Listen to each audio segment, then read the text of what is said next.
it's Janelle from Seeds of Health. I've had a few clients ask about how to make sourdough, and I've been playing with it probably 10 years ago in Perth in a different climate, and then I think it was 3 Decembers ago I went to a course with my mum in Maleny, and I was reinvigorated and just reminded of a few easy tips of how to improve my sourdough making. So I've been making it pretty consistently for the last 2 and a bit years, and I thought I'd create a little video for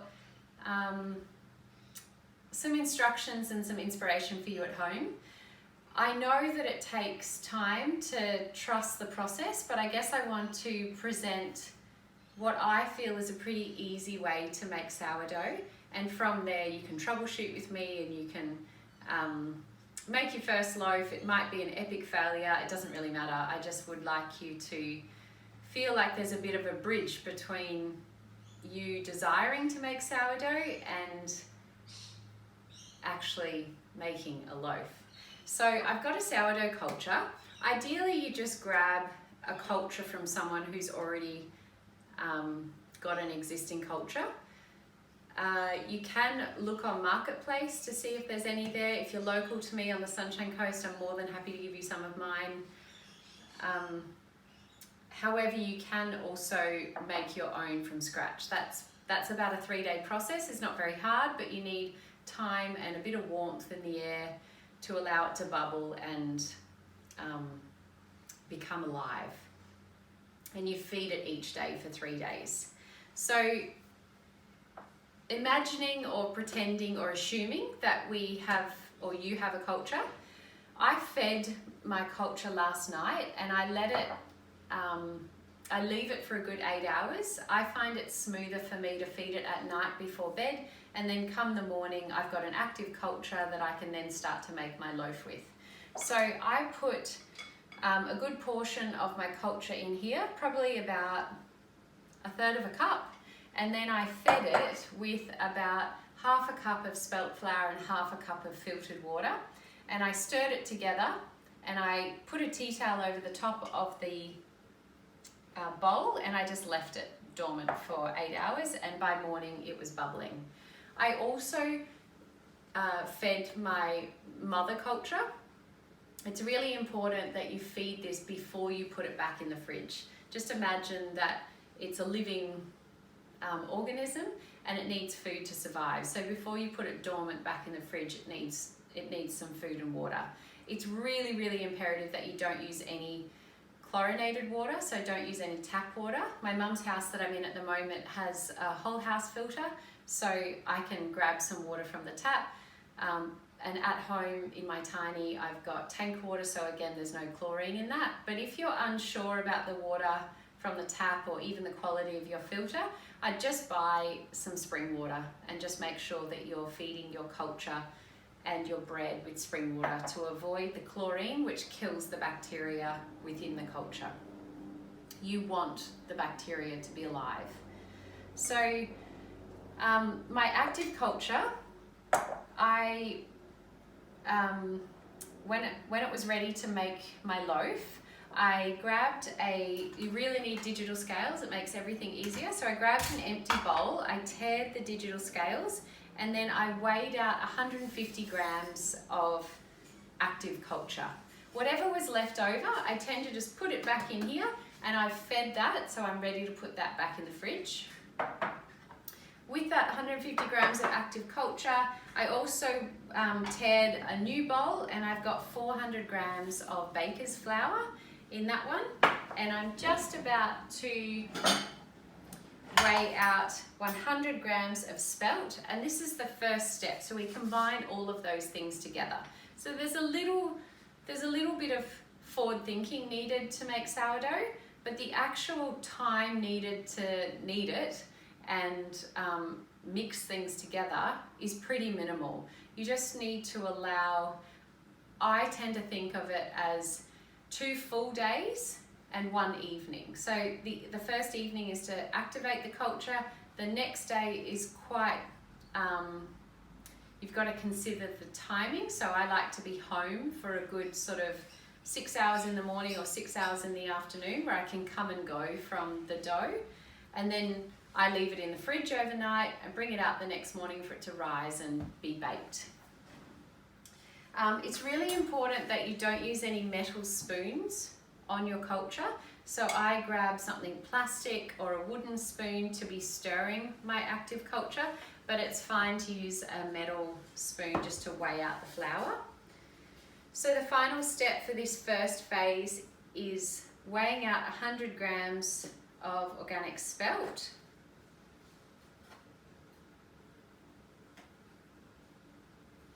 That's 100 grams. And then with all of that, what I'm going to do is combine my spelt flour, my baker's flour, 150 grams of my active starter. Oh, and I have just remembered, I haven't weighed out the water, so I need 330 grams of water.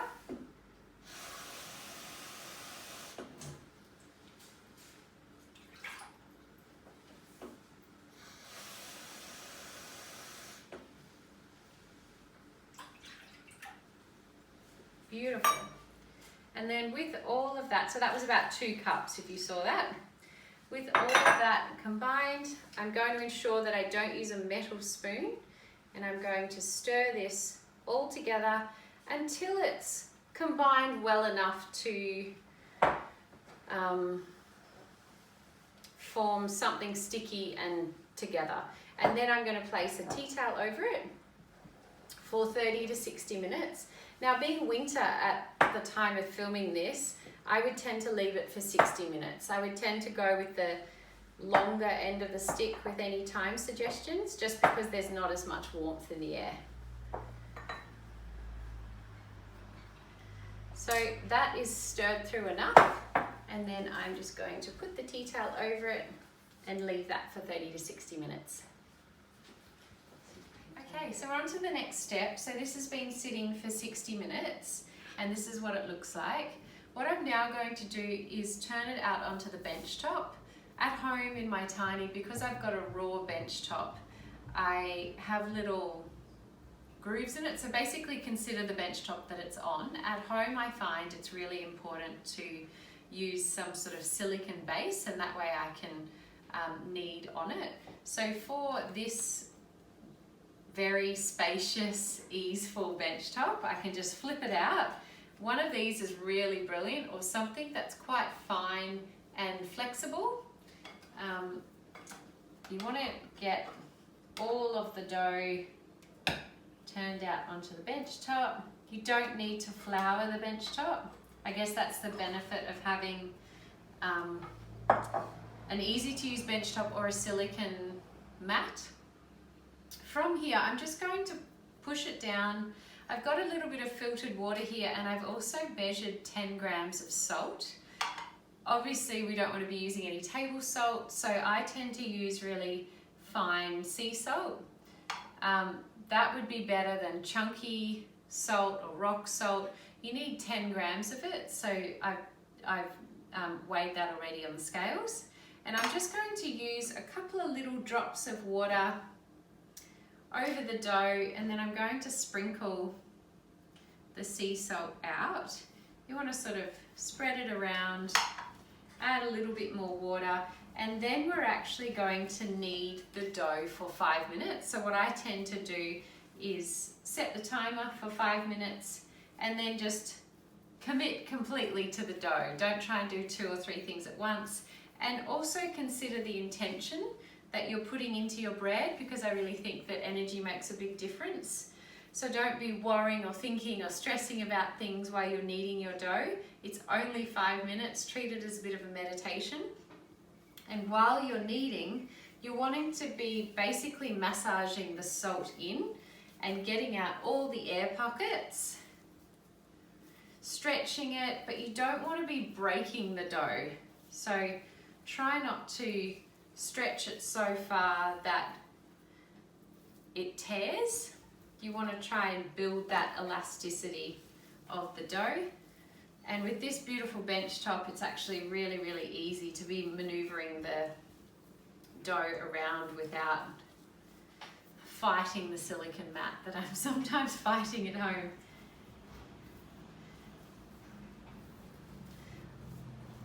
And once your timer goes off at 5 minutes, we're going to be putting this back in the same bowl. And the next step is about a 3 to 4 hour process. So I'll just talk through that while I'm kneading the dough. Twice during that time, you want to be stretching and folding. And I'll show you that step, but just so that you're aware, try and be home for that 3 to 4 hour period. And every sort of 1 to 1.5 hours, I just set a timer again on my phone. It's literally a 30-second step. You just want to be stretching and folding twice during that time. I'll see you in the next step. Okay, so I've had this sitting for an hour and a half. So remember that this phase is a 3 to 4 hour process depending on the temperature. So it's actually been sitting for an hour, not an hour and a half. And we just need to stretch and fold the dough during that 3 to 4 hour period.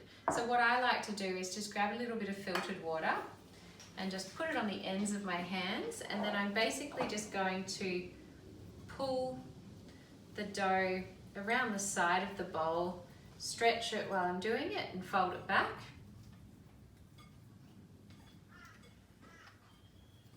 Maybe grab a little bit more water. And that's honestly all you do. Put the tea towel back on, and then we're going to do that one more time before the 3 to 4 hour period is up, and then I can show you the next step. Okay, so we're just going to knead it one more time. So same as before, we need to wet the fingers, and then I'm just going to stretch and fold it back in. You just want to make sure that you touch all the edges of the dough. That's it. Place the tea towel back on, and I'll leave it probably for another hour and a half, and then, or probably another hour, and then I'll finish the final step. Okay, so this has been left for another hour, and what I'm going to do is I'm going to lightly flour the bench, and then I'm going to use this amazing flexible contraption to scoop the dough out, place it onto the bench, and I'll run you through it in real time. So we're wanting to, it's a little bit hard when I'm holding the bowl. Just scoop it out, trying not to pop any of the air bubbles. And then we're just going to fold over the edges, not pushing it down because you want to keep that air in there, just making sure that all the edges get a fold in. We're going to leave that for 15 minutes. And then after the 15 minutes, or during that 15 minutes, what you can do while that's resting is grab a good quality bread tin. I love this one because it's particularly thick. I know a lot of people like to use like Dutch ovens and various circular containers. I have tried a terracotta kind of container or pot. I personally prefer the sandwich loaf, and I do also have these baguette options, but my go-to at the moment, particularly for this very basic standard loaf, is just a sandwich tin. So what I do with that is I use baking paper, and I line the sandwich loaf tin with that, and then I tend to just place a little bit of coconut oil just on the ends in case it sticks at all. And so that's ready for later, and I'll come back in 15 minutes. Okay, so this is the final step before we put it in the fridge for all the flavors to come to fruition overnight. So this has been resting for 15 minutes. So I tend to just put my hands in the flour, and then we're going to pick up the dough, and we want to kind of be folding it back for it to be placed into this sandwich loaf. It's not always the smoothest process, but we want it to sort of be folded over each other so that it rises up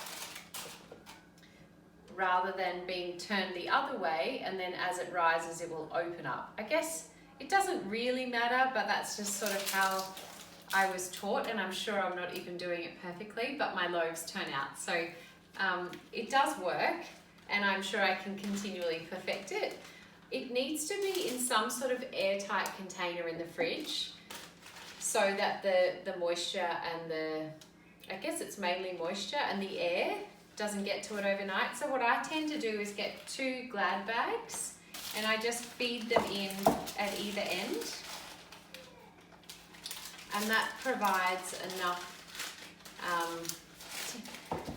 I guess, it provides enough of a barrier between the air and the moisture from the fridge. A tea towel obviously is going to be too porous. I have tried it with a tea towel, it's not ideal. So just from either end, and then I stick that in the fridge, and then in the morning when I first wake, I take it out, I pull off the Glad bags and place it somewhere with a tea towel over it. And I just allow it to rise and warm up with the day. It obviously takes a bit longer in winter, but once it has risen, then I turn on the oven and start the cooking process. So I'll be checking in with you in the morning.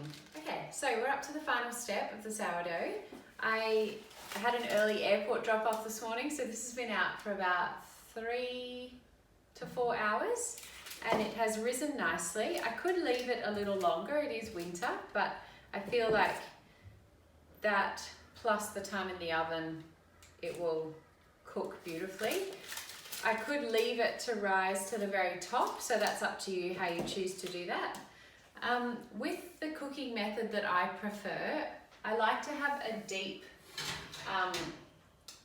basin below where the bread is cooking, and I've just boiled the jug, and I often set aside a cup of boiled water, and then what I do is turn the oven on to 250 degrees for 15 minutes, and within that first 15 minutes I tip the boiling water underneath the bread on the base tray and close the oven door quickly, and that creates obviously a steaming action.